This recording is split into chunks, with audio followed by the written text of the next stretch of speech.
Oi, pessoal. Vamos lá então para as dúvidas de vocês, tá? Eu não consigo ver essa casa, a cara do cliente de vocês. E vocês sabem disso. Tá uma casa convencional, da minha casa e minha vida. Eu acho que vocês têm potencial para trabalhar e para explorar melhor isso. O cliente de vocês tem algumas particularidades, alguns gostos que precisam ser explorados e aí eu acho vocês com super potencial para explorar isso, tá? Olhando aqui o programa Necessidades, eu fui conferir lá no briefing e tem algumas coisas que vocês não colocaram, como por exemplo, onde é que vai ser o espaço dele tocar? Onde é que é o home office dele? Onde é que ele trabalha aí? Então, deixa eu ver aqui, o 12 é a suíte, o 6 é uma suíte, e o 10 é um quarto social. Então, onde é que ele vai trabalhar? Ele não disse que trabalha em casa, né? Então, é como se em algum momento vocês estivessem fazendo a planta e esquecessem completamente de olhar o briefing, né? Tem algumas particularidades. Cadê o jardim interno que ele disse que queria? Né? Então vocês têm que começar a produzir olhando para o brief e discutindo isso. Por isso que é tão importante o briefing, porque é desenvolver um projeto que é a cara do cliente e não a cara assim convencional de qualquer habitação, tá bom? Então eu vou dizer alguns pontos positivos e negativos desse projeto. Na próxima vez coloquem a rua aqui, tá? O sentido. É bacana vocês recuarem bem a casa, colocarem aqui a garagem, tudo bem, né?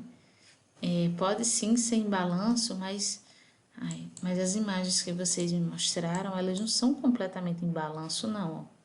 Tá vendo? Ela tá engastada aqui, então o que tá em balanço é 1 metro, mais ou menos aqui, é muito pouco. E não é a laje inteira. Aqui é a mesma coisa, existe um vão maior do que o convencional aqui, mas não chega a ter a laje em balanço, tá bom?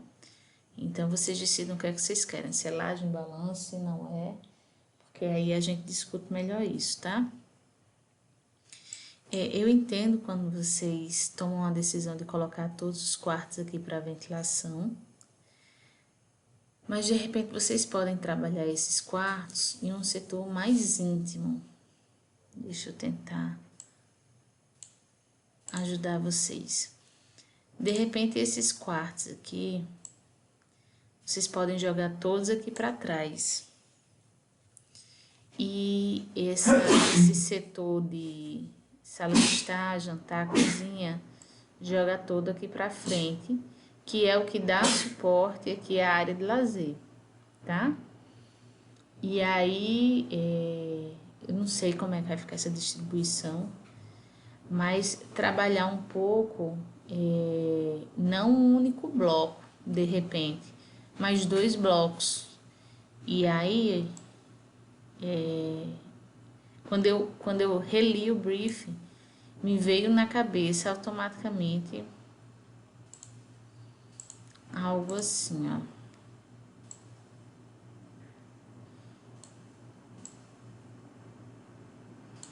O jardim interno, né? A gente poderia até ser fechado, né? E aqui, onde eu coloquei esse ser aberto ou ser uma porta de vidro, né? Onde de repente o cliente de vocês vem aqui. E aqui não sei se é um espaço de jardim. De repente um jardim com um banco, uma cadeira confortável. E ele ter acesso através dessa passarela aqui para chegar nesse setor íntimo. E aí vocês podem dizer, mas professor, em algum momento a gente vai ter aqui quartos que vão estar que vão ficar pro oeste, que era o que vocês não queriam, não é isso? Deixa eu colocar aqui um solzinho e um outro solzinho de poente pra cá. Isso. Mas aí vocês podem trabalhar de alguma outra forma que esses quartos, tá? Com pérgolas, com proteção, ou até mesmo com ventilação. Às vezes uma marquise, ela... Deixa eu desenhar para vocês. Como se fosse assim, ó.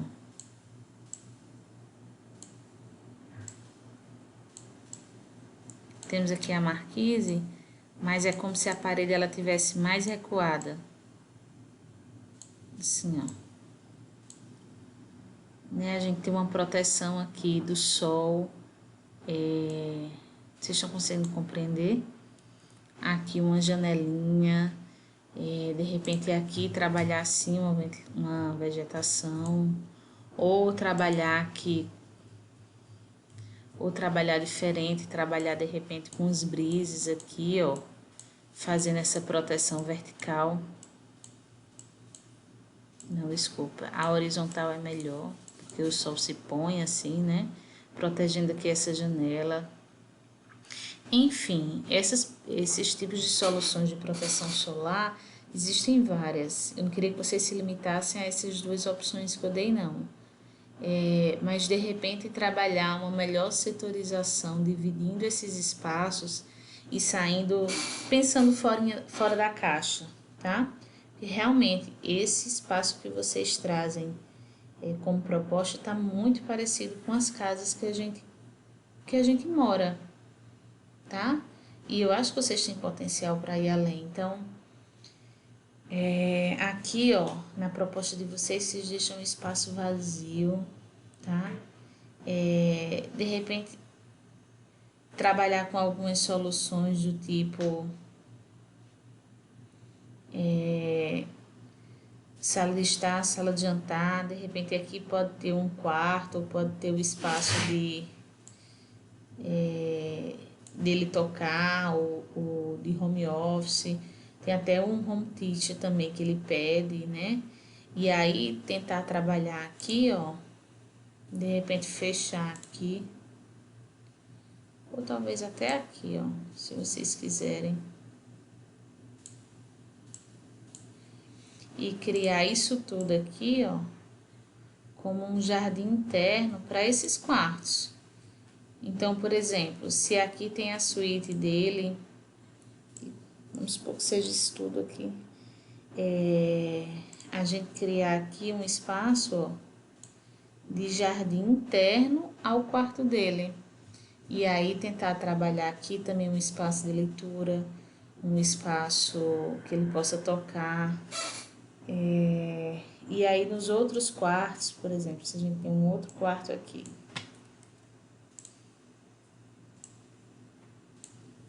Nesse quarto aqui, trabalhar de repente com a ideia de um jardim para esse quarto e tentar aproveitar ao máximo esses espaços que a gente conhece como beco, tá? Bem, pessoal, é isso. Eu não queria que vocês viessem na próxima orientação com essa ideia que eu dei, mas que vocês pensassem em outras ideias, tá certo? Porque isso eu pensei agora. Eu só sou uma, então eu tenho certeza que vocês pegando as sugestões que eu dei, vocês em si pensando em outra proposta, vocês têm condições de trazer uma proposta ainda melhor, tá bom? Mas tentem olhar lá no brief o que é que ele quer, tá? Tentem buscar referências do que o cliente quer. Olhem lá o mood board de vocês, tá bom? Tentem explorar os espaços não edificados também, tá certo? Vocês serão arquitetos e vocês deverão pensar na casa, mas também toda a parte não edificada, que também faz parte do projeto arquitetônico. Oi, tá certo? Enfim, é isso, pessoal. Deixa eu olhar aqui novamente. tá? Tentem trabalhar, na próxima orientação, tragam também uma ideia de um estudo volumétrico, tá?